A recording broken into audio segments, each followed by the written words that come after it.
Hey everyone, how's it going? Bowser the Healer here, and today I want to talk to you all about my favorite healer. I've been thinking about this one a lot, and I've been playing a ton of healers, but I want to finally give you guys my answer. And it's Arms Warrior. I'm going to go over the basic damage profile of Arms Warriors. I have a very basic talent link down below, and then we're going to go over the utility and the phenomenal healing that Arms Warrior brings to the table. So, while a touch complicated, work with me here. In 1 to 3 targets, you use your single target buttons in rotation. But at 4 targets and beyond, you start hitting cleave whenever possible. You want to make sure that you're swapping between overpowering cleave to continue powering it up. But the real trick here is that sweeping strikes makes your single target better in 2 to 5 targets. But there's a better flow chart to follow. Bone Grinder is a talent that we end up picking up that allows us to do more damage with cleave after using Bladestorm or Avatar's Bladestorm. So when we start our combo, we use our Warbreaker and our Bladestorm and or our Avatar, we can end up spinning for a little while, getting our rage completely full, and then we can start the cleave spam. Essentially, you want to use cleave after Bladestorm or any version of Bladestorm in 2 targets and beyond. If it's 1 target, you can ignore cleave and go back to using things like Mortal Strike. Well, the moment Bone Grinder falls off, you hit sweeping strikes to go back to your massive cleave damage, and you get to just throw down. It's super fun, the sound effects are great, and the damage profile is a wonderful thing to bring to most teams in Mythic Plus. But I'm not here to talk about damage. Let's talk about class utility. So we do have the standard stuff here. We have a single target stun. We have a melee kick, which is great. You can also reduce its cooldown by I think a second or 2 in the talent tree if you so choose, which is quite nice. And we have an AoE fear, which is great when you need to stop a bunch of mobs from acting all at once. You have 2 charges of charge, which allows you to stay really stuck to a target, especially when you combine that with Heroic Leap, allowing you to survive falls and stay in the battle. If there's any healer that can keep up with a Demon Hunter, it's going to be Arms Warrior.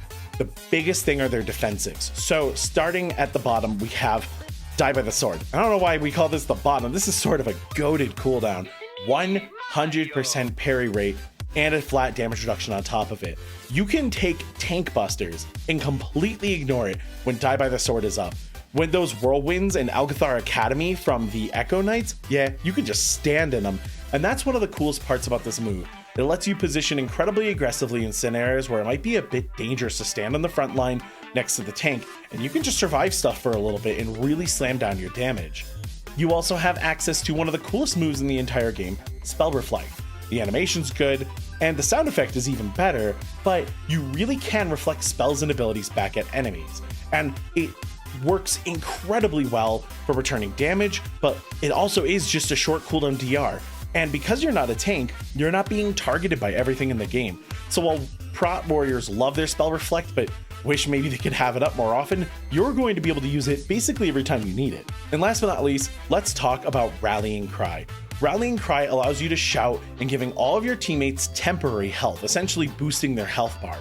This allows you to move through incredible danger and survive things you have no business surviving through, which can let you make plays and help control mobs better than most classes. In fact, with your utility, you can really keep up with other controllers in your party and help keep things running smooth, especially in a situation like a pug. Let's get to the healing, because the healing is something else. First and foremost, make sure you're applying bleeds. The more moves you use that apply bleeds, the more heals you get. Essentially, more bleeds, more healing. It actually does quite a bit. You should look at your overall healing after every dungeon and just notice how much bleed took a part in keeping you alive. We also have access to Bitter Immunity, which is an amazing dispel because realistically, you don't have a cleanse. You're going to be able to very quickly and very easily get a poison off of you. It's got a hefty cooldown, but you can leave it to other people to deal with your poisons and whatnot. But it's Impending Victory that is the showstopper here. Impending Victory is a great button while leveling, but any target that wields XP can reset it. So yes, it's a single target hitting move that doesn't hit very hard, but heals you massively. Yes, there are other classes that do that as well. But because of its reset potential, let's say another healer or somebody helping with off heals dies, then you can survive just about anything as long as the targets keep going down. Impending Victory lets you stay in the fight even further. And it's such a massive heal that combined with a defensive, you can survive some absolutely absurd boss mechanics with no one else helping with heals. It's truly something to behold. I really like Arms Warrior. It's been really fun learning it, and I plan to keep up with the class. It's been doing wonders for me, and honestly, there hasn't been a healer that's felt better, especially when you use something like Rallying Cry to get in there and help your team pick up a couple of kills. Oh, nothing feels better. Thank you all so much for watching, and let me know down below if there's any other healers you want me to cover. Take care, friends. I'll see you all soon.